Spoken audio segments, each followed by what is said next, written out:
सरकारी जमी को उच्छेद कला विषमकटक तहसिल प्रशासन।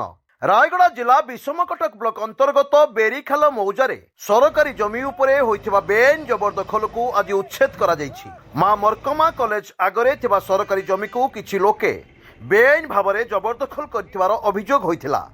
या परे विषमकटक तहसिल प्रशासन पक्षरु कार्यानुष्ठान ग्रहण करा जायथिला। विषमकटक तहसिलदार नेतृत्व में 2 जन अतिरिक्त तहसिलदार, 2 जन सुपरभाइजर, गोतीगुड़ा आरआई एवं विषमकटक पुलिस प्रशासन उपस्थिति रही उच्छेद कार्य करथिले। उक्त सरकारी जमी खाता नंबर 11 अधीन रे थिला बोली प्रशासन पक्षरु सूचना मिलिछि।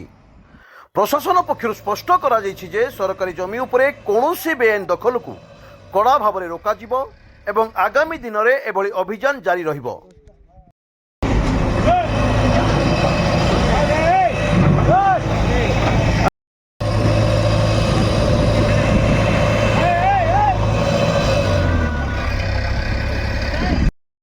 रायगढ़ दिलीप कुमार पड़िया रिपोर्ट, स्वतंत्र ओडिशा लाइव।